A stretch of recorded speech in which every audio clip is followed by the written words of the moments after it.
you're going to be so shocked at how quickly your anxiety goes down, your authenticity shines through, and people respond to that. I just did a training a few weeks ago, actually, in Texas with a company that sells into the construction industry. And you think about calling blue collar workers, like these people are very relationship oriented and they are often very referral oriented. And so if you're not authentic in that call, they're not interested. They think you're slimy. They think you're scamming them. Welcome to Revenue Insights. Every week, we'll be joined by revenue leaders from some of the most successful and highest growing companies. Together, we explore how they built their revenue teams, the journeys that they've been on, and the lessons they have learned along the way. Revenue Insights is brought to you by Ebster.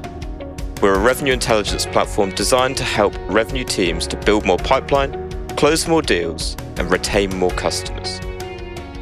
Hello there. You are listening to Revenue Insights. Today, I have not one, but two guests, Carlos Nouche and Lisa Schnare, who both host the B2B Revenue Executive Experience podcast. And combined between the two of them, thanks to my research, they've got nearly half a century of experience together in B2B sales. Warm welcome to you both. And we're here to tell the tale. Thanks, Lee. What can you learn from 50 years worth of B2B sales? Well, if you could summarize that down, perhaps between the two of you, in terms of your stories and kind of how you got to where you are today.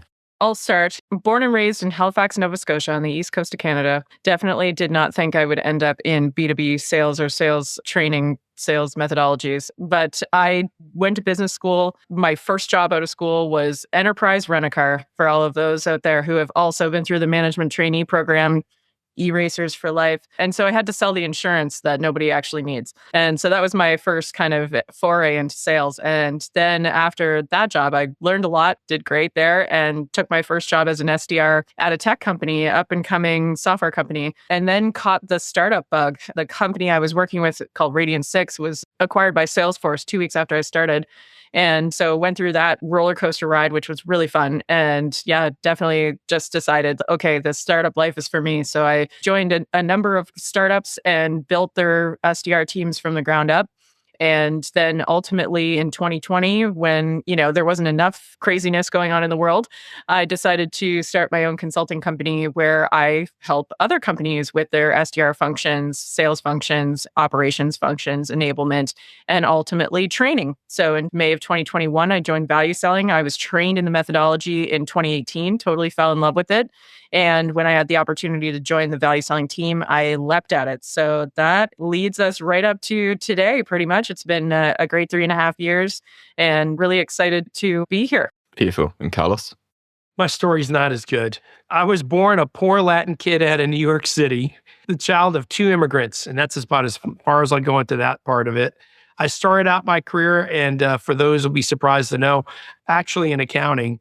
And I quickly learned that, creativity in accounting equals fraud. So I got into accounting software, and I spent almost 20 years in the technology space where I eventually became a worldwide VP of sales and service. And I've had different roles along the way. I did pre-sales when I started out and shifted over. And it gave me great experience and exposure selling technology at all sorts of industries.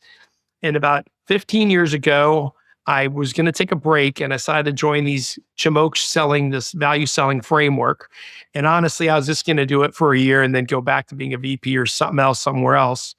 And I found out, A, it's a lot more rewarding than I ever expected. And two, it's a lot harder than I ever expected. And owning my own business and, working with different companies, me and Lisa, I think, love the fact that we get to work with different organizations, try to help them scale, advance, and make positive changes and impact individuals, and then, move on to the next one. And it keeps me on my toes. I think it keeps me young. What I love from both of you is the really the breadth of experience that you have, particularly with, I'm sure, the kind of clients that you're working with now. And so I want to, as we start to get into things, probably from a fairly high level. And I'm interested to know, because I know that you work with B2B sales teams across different industries and verticals and so on. What would you say what the state of B2B sales is currently? So it depends on the industry. I've got some industries that I'm working with that are flourishing during this time. well funded, well in their growth strategy, and it's just go, go, go. And some of their challenges are actually more around scaling, hiring, and finding the right people and being able to enter new markets. So there is still some of that. I know most listeners here might be surprised to hear that. There is still some of that. I personally would say though that of course we're still in that state of uncertainty in a lot of industries where we just don't quite know what the economy is going to do. There's still some companies that are going through their, I'll call it right sizing, but there are layoffs and things like that, which is unfortunate, but the job market is still pretty strong as well. So I think B2B sales right now is evolving. There's a thirst for human connection. At the same time, there's also an interest in being able to do your own research and understand for yourself as a buyer what you can find out without having to talk to a salesperson. So I think that that's created a little bit of an interesting flux where, of course, we've got a lot of things changing with the rise of machine learning and AI and what that's going to help us do, how it's going to help us be more productive in sales. And then on the flip side, also that, like I say, there's the craving for human interaction and human empathy and authenticity. The one thing to think about economic times now is cash is expensive. So the days of cash is cheap. So we're going to hire a bunch of people. We're going to get things growing because we can get well funded. Now you got organizations and you got VCs going, hey, you got to tighten your belt. There's no more new cash coming next month, next year. And you got to make do with what you got. And that's why I think you see some layoffs in some organizations staying steady and other organizations growing and taking advantage of the talent pool that's out there. What I would say to folks that are in this industry is, in some ways, we're flashing ahead with AI and other technologies. In other ways, the good old days of prospecting, getting to know your customers, connecting with individuals is still super strong. So if you have those skills, you're in high demand. Both beautiful summaries. And I also feel like there's a lot that we could dig into. So I'm going to pick the little snippet there that really stood out to me, Lisa. You mentioned the thirst for human connection, which I think probably resonated with me, certainly from my experience as well, and from what I'm seeing from the market. And that's very much in a SaaS side at the minute. And interested to get kind of your perspective then, and perhaps elaborate on what you mean by kind of that thirst for human connection. Is that coming from the buyer? And what are you seeing in your experience with relation to that? Very much so coming from the buyer. I would say there's still some fear, maybe a bit of disdain for like AI and technology and chatbots, and prospecting in particular being a big part of my background, it seems has completely exhausted our markets, our buyers by, poorly automating a lot of outreach. And I think buyers are sick of it and they're not responding to it. And that part of things is getting harder and harder to be successful with, which in a way makes my heart happy because I think it is really important to have calling as a big part of your strategy. And it is a challenge for teams. And I won't actually, listeners, I'm not going to throw a generation under the bus.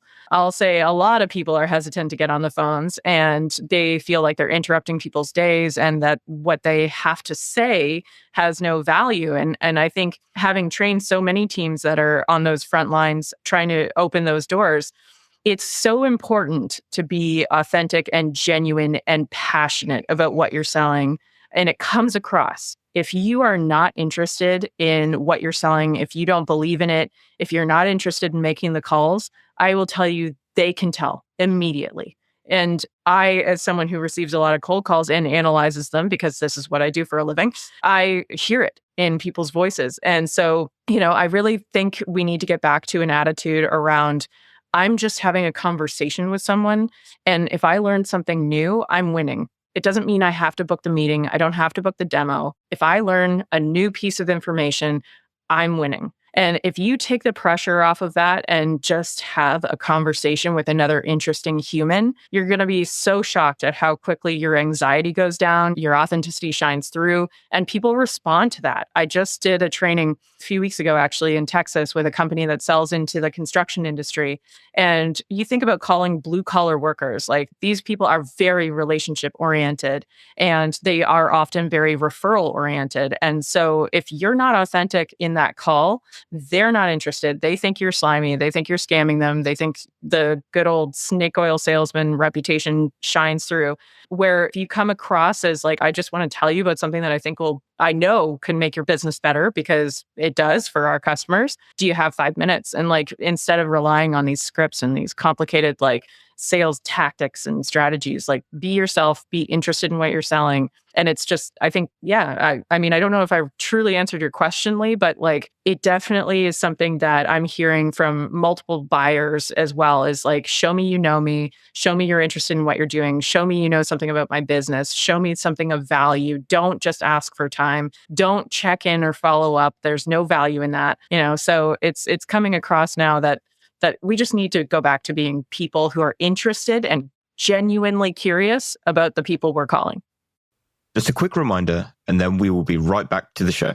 At Revenue Insights, our goal is to share how top-performing revenue leaders build predictable, efficient, go-to-market teams. Every week, we speak to the brightest minds, and every quarter, we release the latest findings from our analysis of billions of dollars in pipeline. If you don't want to miss out, sign up to our newsletter at ebster.com/newsletter-sign-up. That's ebster.com/newsletter-sign-up. The link to make that a little bit easier for you will be in the show notes of this episode, wherever you're listening. See you there. This has come up a few times with a lot of folks that I've spoken to, and in a way, as someone coming from a younger generation, let's say, it's actually refreshing for me to hear it as well, moving away from just the high activity, cash is cheap, let's just churn through it as quick as we can. It's refreshing to go back to the point of, you want people to be passionate about it. And Carlos, I'm interested to get your perspective on this, because when we talk about it, it's like, oh, well, it just makes sense, get reps excited about what they are selling and curious about the people that they are speaking to. But in certainly my experience, that's easier said than done. And for folks that are listening to this, perhaps they're in managerial positions or leadership positions. It's like, actually, I've got a team right now that's morale is quite low. Confidence has been taking a bit of a beating because they have been following that old cool script and it's not working like it used to. Why is it not working? And so to those folks, how are you approaching getting sellers back on board and getting that fire back, that passion back, and so that they are treating the people that they're speaking to as humans as opposed to contacts? First off, I think it starts with mindset, right? So we talk a lot about your mindset going into your prospecting. So before we talk about who we're selling to and understanding them, hey, are you in the right mindset? So many times, you pick up a phone call, which you didn't want to, and the voice on the other line's like, hello, Lee? Is this Lee? Really? You called me. I'm like, does this ever work? So you got to go in with the right mindset. And like Lisa mentioned it, hey, are you calling someone to sell them? Are you calling someone to get a lead? Or are you calling someone to help them? I mean, traditionally, sales was really a profession about helping others make a buying decision. And I think that's what you need to go back to versus, hey, I'm a sales rep and I'm trying to bamboozle you into buying my product, whatever that might be. So mindset's kind of important. And the second thing is really think about who you're calling. Can you organize your data in a way? And can you really think about the persona and industry you're calling into? And, do you understand what they're going through? If you're trying to help them, do you understand what their problems might be that you're trying to help them with?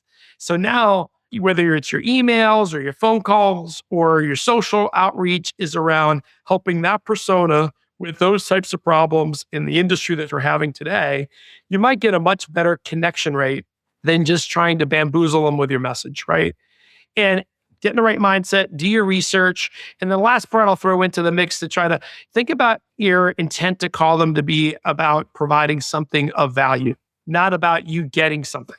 Now, I don't know why, but this year seems to be the year of LinkedIn outreach of, hey, Lee, I saw your profile is super interesting. I really love to connect with you and grow my network. You're like, all right, fine. And within 5 minutes, you get the, hey, Lee, when can I call you to pitch you about our office cleaning services or our accounting services or our financial planning services? And you're like, dude, I thought you found me interesting. What the hell? And we all call it that connect and pitch. And I mean, you totally lose credibility in doing so. And it's made connecting with folks over LinkedIn even more cautious now. Like, oh, someone's just trying to sell me something. I know it's just a pitch coming out. They're not trying to build their network and learn from others. They're trying to just pitch me something. And this is just another way to do it. Because, I never respond to their emails, of course, and I never answer their phone calls. So just trying to give you a couple of different ideas to try to change the mindset, think about, who you're really calling, and really trying to provide something of value in calling them. Completely agree. And so I'm interested to pull from, and I know you both leveraged the value selling framework, which is, if I understand it correctly, talking along very similar lines to what we're talking about here. So what I'm interested to kind of dig into then is, because all that we're talking about is really starting to boil down to messaging that's really effective and messaging that actually puts the customer or the prospect like front of mind and really trying to understand the challenges that they've got and how you can potentially help them, which on a very simple level is like, okay, I get it. But how do you start to build that at scale? How do you start to create something that around that very simple point starts to make it more consistent? The beauty of the value selling framework is that it is simple. It fits on one page. It's very customer oriented. We are taking people back to the basics of really good selling, which is actually not pitching our product, our features, our functionality. It's understanding our prospects and understanding their businesses and how they work. And by using compelling questions, so instead of, okay, I'm going to come in and talk to you about the weather and then ask you about your family and then be like, okay, I'll pitch you on all of our features and functionality and everything I can do for you. How about I understand what your goals are? And if I can connect to those goals and helping you to achieve them faster, better, smarter, then I'm going to be much more valuable to you than some problem that just needs fixing and it might go years without being fixed. So when I was first trained in value selling, it was transformational for the business I was in because we were very much a nice to have. We had a cool, sexy product. Everybody liked seeing the demo and we leaned on that. And we ended up with, I had a fantastically successful SDR team because everybody wanted to see the demo so they could book meetings like nobody's business. But then when it came to converting those into sales, it was like, well, we can't justify the spend. We can't justify this. It's cool, but we can't justify it. So when we went through value selling, we realized we were not asking the right questions. We were not asking enough questions. And we were very much getting the happy ears syndrome that salespeople get in their sales cycles where it's like, oh, everybody thinks it's cool. That means they want to buy. No. So what's really cool about the framework is that, it's called value selling, but it's actually a cross-functional conversation framework. It's a way for you to ask questions to uncover another person's true motivation. That actually transcends sales. That goes across entire revenue teams. That goes across, honestly, we've got people who use it with their boards, their investors. People use it with their kids. It's like, we have a colleague who says, statements cause conflict, whereas questions uncover solutions. And so when you're asking questions and you're genuinely curious, then you are fully actually bought into the fact that I can help this person. And going back to Carlos's answer to your last question there, Lee, was talking about how do you get people over the grind or the burnout that might come with sales. And I was just thinking the whole time, I mentioned briefly in the intro that I worked for Enterprise Rent-A-Car right out of college, and I worked at the airport. And I'm watching families come off planes for their family vacation that they could barely afford as it was. And then I've got to sell them something that's going to be another, at that time, it was $25 to $35 a day. And so that's a significant amount when people are really strapped for cash. And all of my colleagues fell back on the fear sale. Oh, but if something happens and you have to put it through your insurance, how long is it going to take you to get paid for that? And you're going to have to pay us up front and blah, blah, blah. So they were totally fear selling. I actually looked at it another way. I looked at it as you're putting your signature on a legal document. If I don't explain this document to you and God forbid something happens, then I didn't do my job. And I didn't tell you all of your options. So I very much take the approach of this is an education to a solution that you might not know exists. And if you don't want it, that's totally fine. Sign off on the line. But I need to educate you on everything that's possible. And that's how I've approached sales ever since, is I'm telling you about a solution that could really help you or, save you a lot of heartache, headache, And if you're not interested, that's fine. We'll part ways, friends, agree to disagree. And if it's something that resonates with you and is going to help you hit your goals, then great, let's talk about how we can work together. So Carlos, jump in here, because like the value selling framework is honestly based on 5 elements. It's understanding business objectives, business issues, problems, solutions, value, power, and plan. And that fits on one page, and it's the way we ask our questions. It's the way we design our questions. And there's a big piece of that that's also part of understanding differentiation in your market and what makes you special, what makes you unique. Why would somebody work with you over anybody else? And going through the process I often walk into the room and say, this is going to be eat your vegetables hour. Like we're not talking about anything revolutionary. We're talking about going back to the proper diet and exercise you need to follow in order to be healthy. And so that's a lot of the fundamentals of it.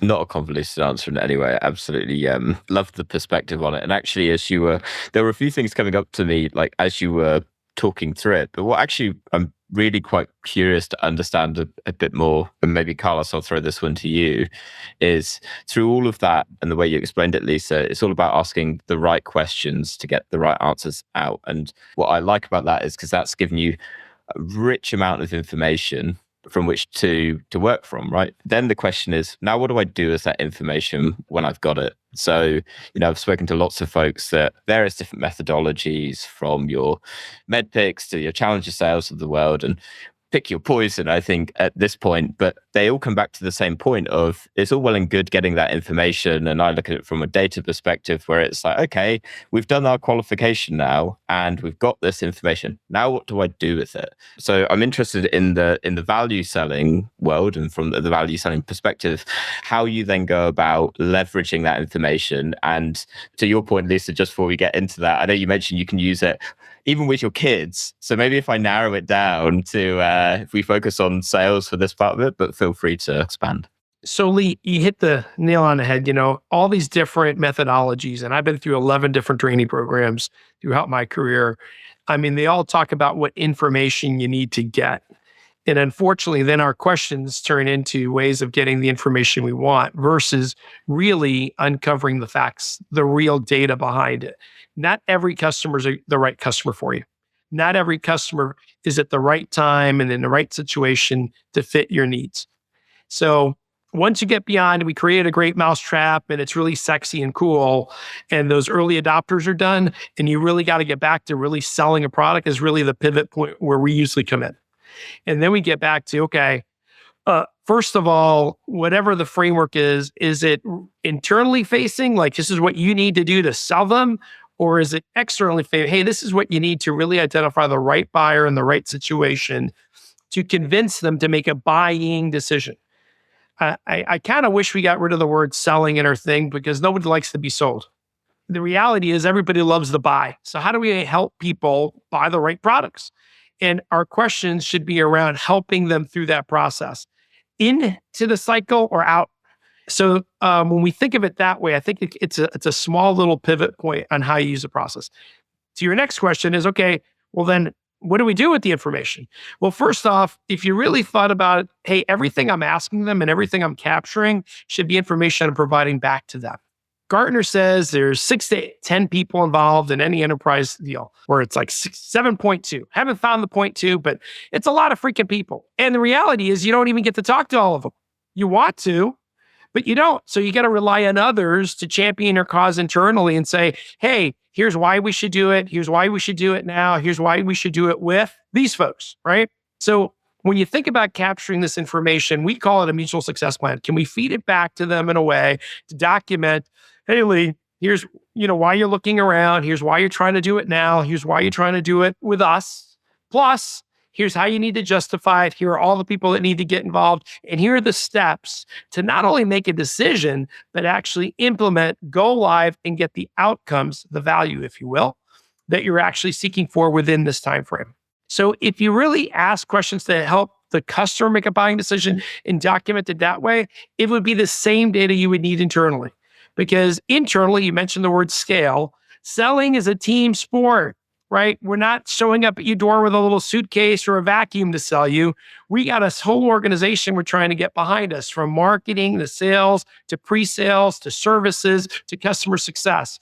Now, think about it. If we really capture the data for the buyer, we could turn it around. Marketing, would you love to know why this customer bought from us originally? Why they selected us and the outcomes they were seeking? Hey, services. Hey, here's the timing of when they want these outcomes to occur, not just go live, right? They don't pour champagne over their heads when they sign the big contract. They also don't normally pour champagne over their heads just for going live. They got to be using the technology or services that you really rolled out. So what's the timing for all that? Because you talk to organizations big and small, is the people, the committee that makes the buying decision is not always the people or the committee that roll it out and get it going. So how do you help with that transition? It's the same data at the end of the day. So Lee, you asked, what do you do with this? You do a lot with it. First of all, you help the buyer make a buying decision. You keep them on track. And secondly, you share it across your entire organization so that we're all on the same page, all with a guided missile, not just to get revenue, but to get the outcomes the customer wants. That's how you get that renewal to happen and the expansion at the end of the day.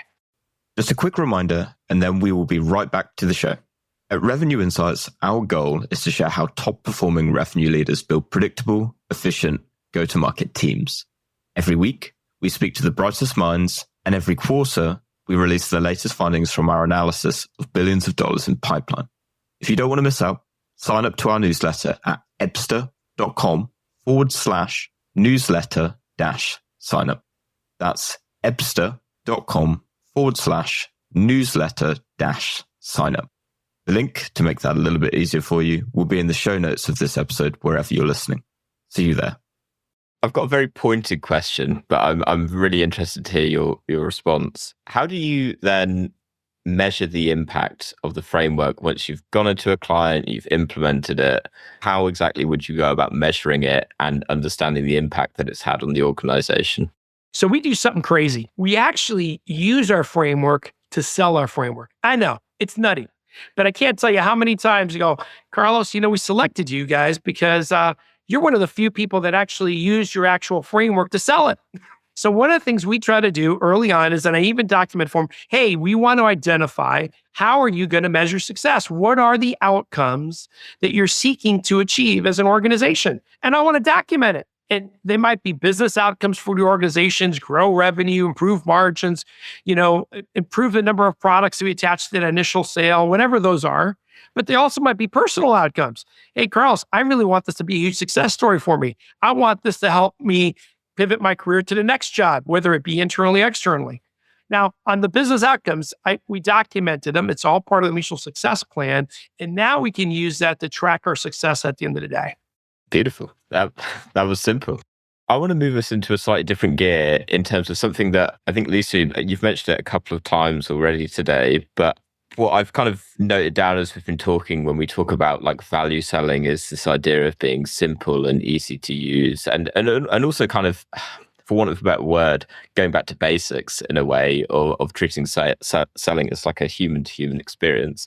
And of course, we've also got this looming technological kind of revolution, is that a bit strong, coming in with AI, and to your point, it's actually pushed buyers to being even more fatigued with AI generated outreach and automations and so on. But going into the future, do you see AI as playing a key role in kind of the seller's tool set? And I'm interested to know your perspective of why or why not.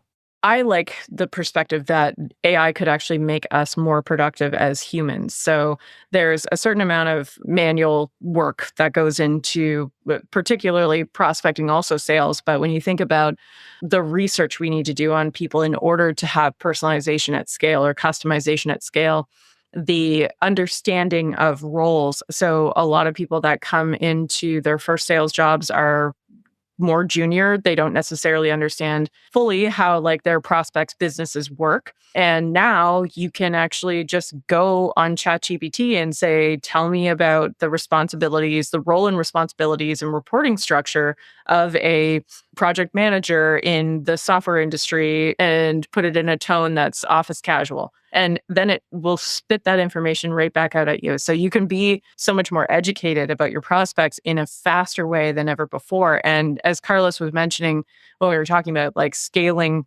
prospecting across like role and industry, understanding our buyers and understanding their language, I think there's an opportunity here for us to do that. And then there is a certain amount of automation that's going to help us with our sales process. There's going to also be like a certain amount that buyers want, like we've been talking about this most of the podcast for like the opposite side of things, like that they want the human connection. There's still a very large amount of buyers who would prefer to do their own research, that would prefer to get to the point of, I feel like I fully understand my options before I engage with a human who's going to quote unquote pitch me, so there's going to be a lot of information available to our buyers. And I think that AI is going to help us in a lot of ways. It's going to make us more productive. It's going to take away some of the manual tasks. It's going to, or like automate some of the manual tasks, but it's also going to help us to fully understand the problems that are facing certain industries, certain executives in certain roles at certain industries faster. I will just say that I do think there's, and AI can help with this too, apparently. There's a big part of this that falls on personal branding, because one of our 6 fundamental principles of value selling is that people buy from people. They don't buy from companies, they buy from people. So if you can beef up your LinkedIn profile, really have a voice, be credible in your industry, build that credibility through your personal branding so that when that buyer is doing their own research, what's there for them to find? Like I say this to SDR teams all the time is, like, especially if they're not that active on LinkedIn, it's kind of like, well, if I'm interested, I'm going to Google you or I'm going to look up your profile on LinkedIn. What's there for me to find? What am I going to deduce about you from what I find? And so if I can have ChatGPT help me to build a better profile, to write something better, and it's not just ChatGPT, there's so many different options out there. We talk to SDRs a lot about the Hemingway app, which is something that helps you make things more succinct and brief and properly written. And so all of this combined kind of leads to the rise of, I guess, productivity, but also authenticity, being genuine, yet also being future focused. I guess I've been around enough to see different technologies come and go. For folks that think the end of the world is coming because AI is here, I don't think it's over just yet. I think our profession is still here, but like anything, I agree with Lisa. It's a great tools to have. And if you're not playing around with AI, I don't know why. Whatever your role is, you should be dabbling with it and kind of seeing how it works and educate yourself on it. Because I think it's a great tool to make you better at whatever you do. On top of that, when you think about the industry, hey, if it's going to make you better, I think the reality is human to human connection, which is something that Lisa brought up, is still critical. We had a CISO on our podcast and we talked about how do you get information? How do you look for new products? How do people prospect you? And he goes, honestly, I go to all these different trade shows and group settings to learn from others. If you really want to sell me at my level, be brave enough to be one of the speakers and talk about your hypothesis about what problem you're seeing out there and what way you think you could fix it, because that's how I absorb information. I'm not getting it from the cold call or the email that you're sending me, right? So if you think about it, we got to find a way to still connect individuals. And even in that setting, AI would be a great way to be better prepared for having that human-to-human connection, for getting better at it. Folks, sending a single sentence over text is not the way you're going to create human-to-human connection in the future. You're going to have to look somebody in the eye, which is hard, listen to their boring conversation, and find out some way of creating interest with them and making a human-to-human connection with them. I love that. And I will say, Lisa, that the mention of the Hemingway app is not what I was expecting out of this conversation. But I would second that. And also on that note, and I come at it from a marketer's perspective, but I feel like with GPT-3, when that came in, that was kind of like 5 years ago now, that was supposed to come in as like, well, this is the end for copywriters because AI is just going to replace you. And actually, a really good example that I could share that I feel like would be relevant for people is that how I use it now is actually I might write one line, and that could be, for me, like copywriting as you might for an email. And then I go, it's not quite right though. And I'll use ChatGPT and be like, this is my tone of voice. Can you give me a bunch of variations on that? And so it gives me ways of, when I can't get through that initial block of writing it in the way that I really want to, it's a really nice way of getting ideas and suggestions. And I also love the idea of using it to support that research as well, to be able to go a bit deeper than, hey, I checked out your LinkedIn profile and I saw that you're responsible for this, and therefore you must be relevant to this thing that I'm trying to sell. And it's like, yeah, well, you and everyone else has made the same assumption, rather than doing that little bit more to really dig a bit deeper. I think everyone's into building their own personal, well, I say everyone, a lot of people are into like building their own personal brand at the minute. You could stick a transcript through from a podcast, right, and summarize it. Guys, I have one final question for you both. Feel free to, whoever wants to jump in first, but I would love to hear from both of you on it. What is one book that you'd recommend to other revenue and sales leaders?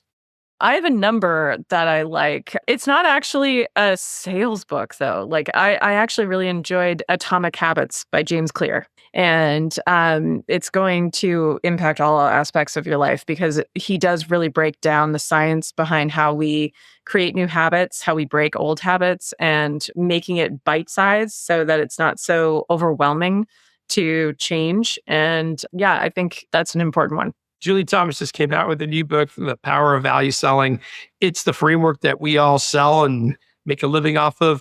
And I think she actually did a really good job in her latest book of kind of going through in relevant stories, the different aspects of selling. And I enjoyed it. But there's a lot of great books, as Lisa said, but you told me, Lee, I only can pick one. I'll give you one non like kind of self-promotional pick if you'd like, Carlos. It doesn't have to be a sales book. It could be a fictional book. There's one that I'm listening to now, but I'll pick one that I listened to before that I really liked, and that was Grit. And I think whether it's sales, marketing, whatever, it's not the higher education. It's not where you went to school. It's not what sports you played. Are you gritty enough to fight through the hard stuff? Especially, I think, for the younger generation these days, and maybe because I'm sounding old-fashioned, grit is failing at something, waking up that next day and going, you know what? I'm going to find a different way to get over this, because I know I can overcome this mountain ahead of me. And I really enjoyed that book. And you can't see it behind me. I even got a little poster on Grit behind me. I'll make sure we put links to all of those into the show notes. All right, Lisa, Carlos, it's been an absolute pleasure having you on and picking your brains about all things selling and I think a lot of value selling today. For anyone at home that perhaps is interested to connect with you, ask any questions, maybe even listen to your podcast as well, because I know we talk about lots of similar things. Where can they find you? Well, my preferred method is definitely LinkedIn. Please write me a note and say that you at least listen to this podcast or listen to one of our podcasts, because I'm a big believer in the note makes the connection. And our podcast that Carlos and I co-host, as Lee alluded to, is called the B2B Revenue Executive Experience. You can find it anywhere you listen to podcasts, YouTube, Spotify, iTunes, or you can go to our website at www.b2brevexec.com. For me, same thing, LinkedIn. And Lisa, I love your point about, if you are going to link into me, send me a little note of why you're linking into me. If you reference this podcast with Lee, that's awesome. At least it gives me a reason why to connect with you. I'll be sure to include links to all of that down below. So to everyone listening, you can find Lisa and Carlos and say hi from me. All right, guys. Thank you so much again. And to everyone that's listened this week, thank you so much. We'll catch you soon. Thanks, Lee. Really appreciate it. Thanks. Thanks for listening to Revenue Insights.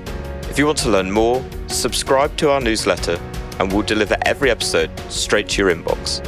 If you have any questions, feel free to connect with us on LinkedIn. Our links will be in the episode notes. See you next week.